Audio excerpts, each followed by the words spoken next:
It's mid-July, so let's resume our Soccerwarz series because this is the week every year where the playoffs of the summer leagues begin in earnest, particularly USL League Two and the NPSL.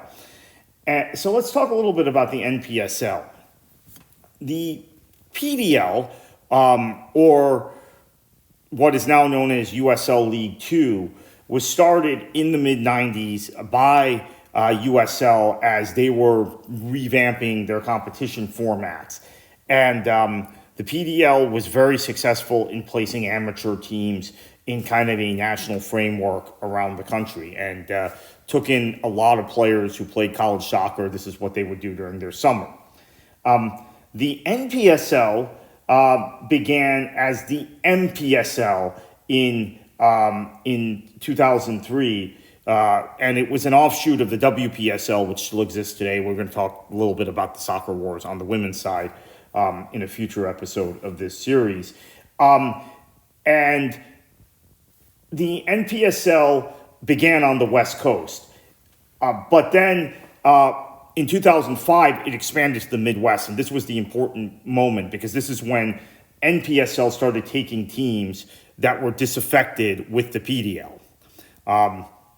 And so by 2007, NPSL had expanded to the Northeast. There were teams like FC Buffalo, or team in Buffalo that came in, teams in New England that came in, teams in Pennsylvania.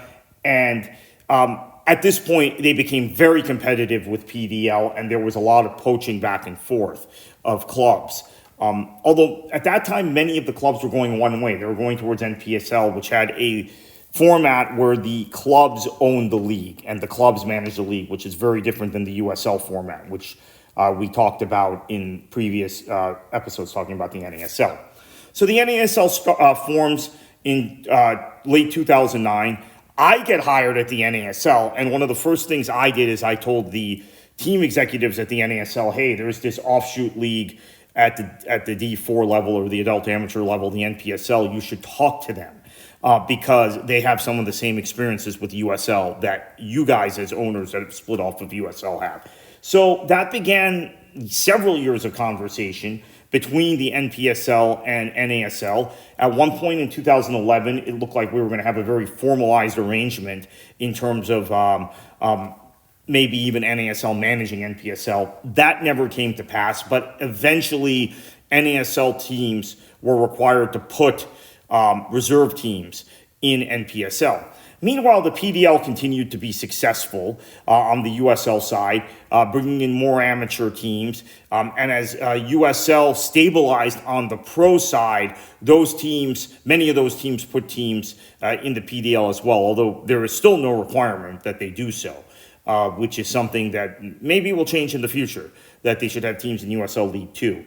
The geographic footprint of both NPSL and PDL were roughly similar in the mid-2000s, 2010s, I should say.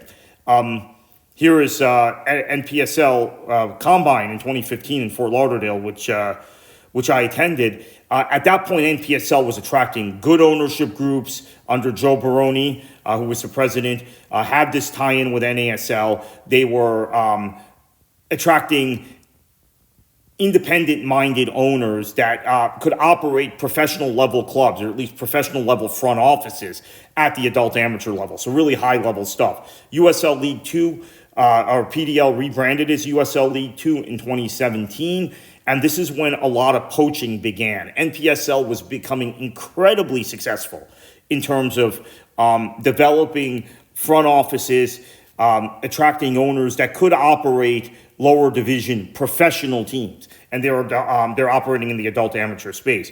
USL League Two starts poaching some of these ownership groups, some of these teams, taking eventually whole conferences because USL League Two was run very well, whereas NPSL began to run into headwinds. But they ran into headwinds after the concept of spinning off a professional league, and it was called initially the Founders Cup, and it was going to include several former NASL clubs like New York Cosmos and Miami FC, and as well as Chattanooga FC, Detroit City, Oakland Roots, a lot of the clubs you see now in USL and NISA professional leagues. Michigan Stars, who are in NISA, and Cal FC, right, who ended up going to NISA. It was going to be a big deal. Everything was being organized for this to be a professional league. I don't want to get too deep into it in this video. Maybe I will in a future article, but there were various issues and conflicts between the concept of this professional league and what was traditional NPSL, what was going to be called NPSL Classic. There were some leadership changes in NPSL, which we've spoken a lot about on the site, which have led to a decline of the league. So NPSL does get the Members' Cup, which was the rebranded Founders' Cup, off the ground. They play one edition. Detroit City beat the Cosmos in the final. But then it dissolves, and all of those clubs have left NPSL now. They went to NISA, USL, wherever. All became professional. Chattanooga FC, as I mentioned, was part of it. Oakland pulled out before it started. Miami pulled out before it started. Both of them went to NISA and subsequently to USL Championship. And currently NPSL's leadership has been so poor and has been seen as so poor in spite of their USASA Tier 1 league designation, which puts them technically above every other adult amateur league in the country, that you have seen an outflow of clubs in the last 5 years to USL League 2, which is now incredibly strong, has critical mass of clubs and a geographic footprint everywhere in the country, and to other regional leagues.